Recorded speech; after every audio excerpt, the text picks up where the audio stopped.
Dwayne "The Rock" Johnson is a charismatic guy, but perhaps the most interesting thing about him is where his charisma comes from. Like his career, his charisma isn't centered around just one trait. He doesn't have Bill Clinton's eye contact, Russell Brand's way with words, or Neil deGrasse Tyson's buttery voice. He is doing a lot of things very well, which means there are a lot of things that we can learn from him. So let's go ahead and start with the first one, the most obvious, his commanding physical presence. And it looks like a lot of it actually comes from his training in the WWE. Now, obviously, this level of gesticulation is too intense for normal conversation, but look at how the same movements down to that hand-on-hand slap have carried over to his normal conversation, just in a less intense way. And one of the things that you're going to see from Dwayne Johnson and other effective speakers is that they use their hands to illustrate their points, like in this next clip. That little hug gesture and those hand slaps are far toned down from his WWE days, but he's still very comfortable making large gestures when he speaks.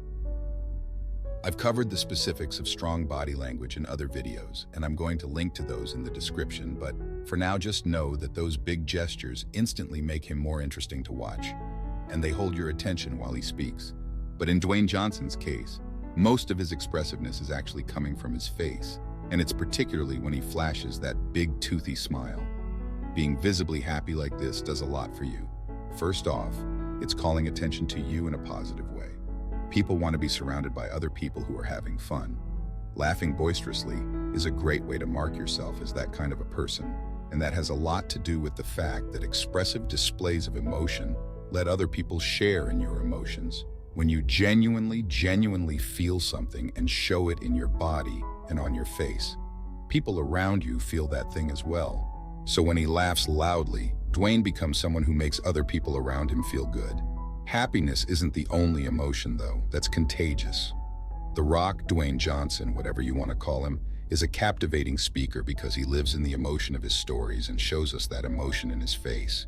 And he's done that since his WWE days. You can see in this next clip the way that he engages his whole face to voice different characters, and even takes a deep breath as he mentions doing so in the story. Check it out. You just saw it in his last clip. But what these all leads up to are startling moments of vulnerability in his stories. The Rock is a massive dude, and you expect him to have this hard attitude to match his physique.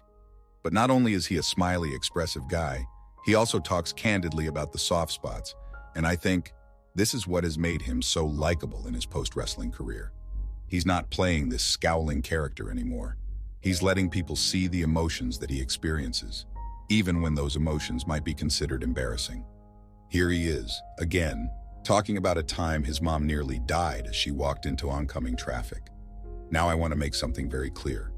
Telling sob stories isn't charismatic. Being open, being vulnerable, and being real, that's what charisma is.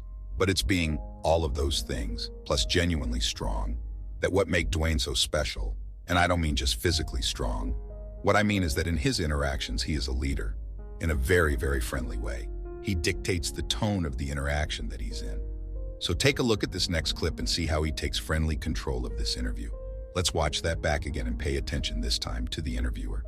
See how, at first, when The Rock interrupts, he is so nervous. But as soon as he receives his congratulations, he lights up and feels so good about it. You see there? Dwayne Johnson takes control of the interaction, but he does in a very positive and congratulatory way. He's comfortable leading, and he's comfortable talking other people up.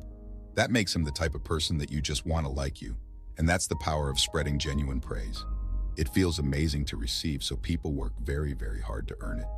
I remember I actually had a friend that everybody wanted to be fun and happy around, because when he told you that you had just told a funny joke, you felt like $1,000,000. It seems like The Rock makes people feel the same exact way. But it's not just by praising them randomly. He makes you first care about his opinion by making you realize that he is a leader. Now I have to admit, his size definitely helps here, but he's also dictating the level of physical intimacy in an interaction, and what I mean here is just watch this next clip and see how he makes Graham Norton hug him when he walks on stage. I've also noticed that he makes his interviewers high-five him a whole bunch. Now, I personally find the handshake/bro hug a really interesting social ritual, and maybe I'll dig deeper into it someday in another video. But for now, just know that when you're leading the topic of conversation, or you're dictating the level of physical intimacy and interaction while still being friendly, you're going to come across as charismatic. So, with The Rock, you have this really interesting combination. You have a guy who is a physical beast. He immediately commands respect when he walks into a room, and he goes on to demonstrate leadership qualities in interaction. And when you watch him interact with men, it's crazy how quickly they start to follow his lead. But the reason that he's well-liked is because on top of all that dominant personality trait that he shows, he's kind, he talks people up, he reveals weaknesses and stories of depression, and the whole time he is spreading a message that you can overcome difficult times. It's actually really inspiring, so especially with Dwayne, it's not just one of these traits. It's the combination that makes it all work. And if you're interested in learning more about this, the 4 emotions that lead to an amazing first impression every time, we've set up a different video that covers that. And these are the 4 emotions that if you hit in this right order, you will make an amazing first impression. It's funny because The Rock is actually hitting a lot of them in these videos. If you're curious what those are in the order that you need to hit them in, go ahead and click the link that will pop up now. It will take you to a different page where you could drop your email and get immediate access to that video. So I hope that you've enjoyed this video. If you have not yet done so, subscribe to the channel. We've got new videos every single Monday, and I started to do some on Thursdays. I'm trying to keep up with that pace. If you have any suggestions of people that you'd like to see me cover, The Rock was one I saw a lot of you suggest, so I'm happy to get to do it.